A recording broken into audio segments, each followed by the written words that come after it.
বিজয় দিবসে মুক্তিযুদ্ধের ইতিহাস মঞ্চে তুলে ধরতে গিয়ে তৈরি হলো উত্তেজনা। লক্ষ্মীপুরের রামগতি উপজেলায় মুক্তিযুদ্ধের গল্পে রাজাকারের পাঠ শীর্ষক নাটক মঞ্চস্থ চলাকালে রাজাকারের চরিত্রে পাঞ্জাবি টুপি পরা নিয়ে ধর্মীয় অনুভূতিতে আঘাতের অভিযোগ তুলে বাধা দেন জামায়াতে ইসলামের স্থানীয় নেতারা। মুহূর্তেই থমকে যায় অনুষ্ঠান। 16 ডিসেম্বর সকাল 10টার দিকে উপজেলার আলেকজান্ডার আ.স.ম. আব্দুর রব সরকারি কলেজ মাঠে এই ঘটনা ঘটে। ঘটনার একটি ভিডিও গতকাল রাত 10:30টার দিকে সামাজিক যোগাযোগ মাধ্যম ফেসবুকে ছড়িয়ে পড়লে মুহূর্তেই তা ভাইরাল হয়।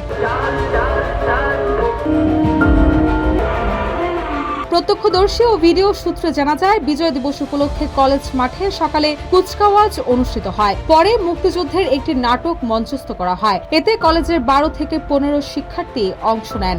নাটকে মুক্তিযোদ্ধা ও রাজাকারের মধ্যে ঘটনার চিত্র তুলে ধরা হয়। এ সময় কয়েকজন শিক্ষার্থী পাঞ্জাবি টুপি পরে অভিনয় করায় মুসলমানদের ধর্মীয় অনুভূতিতে আঘাত লেগেছে এমন অভিযোগ এনে মঞ্চে আপত্তি জানান উপজেলা জামায়াতের আমির আব্দুর রহিম ও পৌর আমির আবুল খায়ের। তারা কলেজের অধ্যক্ষ মোহাম্মদ আশরাফ উদ্দিনের কাছে এর ব্যাখ্যা চান।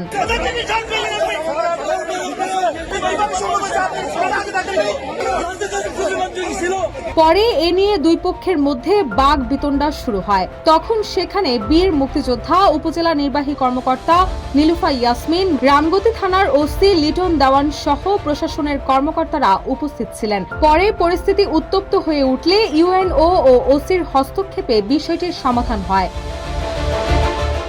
এ বিষয়ে উপজেলা জামায়াতের আমির আব্দুর রহিম বলেন, পাঞ্জাবি টুপি পরে অভিনয় করায় একজন মুসলমান হিসেবে আমি এটি মেনে নিতে পারিনি। তাই আমরা প্রতিবাদ জানিয়ে এর ব্যাখ্যা জানতে চেয়েছিলাম। পরে ইউএনও ও ওসি সাহেবের মধ্যস্থতায় বিষয়টির সমাধান হয়েছে। কলেজের অধ্যক্ষ মোহাম্মদ আশরাফ উদ্দিন বলেন, এটি একটি ভুল বোঝাবুঝি ছিল। পরে সবাই মিলে বিষয়টির সমাধান করা হয়েছে। এদিকে রামগতি থানার ভারপ্রাপ্ত কর্মকর্তা লিটন দেওয়ান বলেন, অনুষ্ঠানের শেষ পর্যায়ে স্বাধীনতা যুদ্ধকালে মুক্তিযোদ্ধা ও রাজাকারের ঘটনাকে কেন্দ্র করে একটি নাটক মঞ্চস্থ করা হচ্ছিল। নাটকে পাঞ্জাবি টুপি ব্যবহার করায় এক পক্ষ আপত্তি তোলে। এ নিয়ে কিছুটা কথা কাটাকাটি হলেও পরে বিষয়টি সমাধান করা হয়।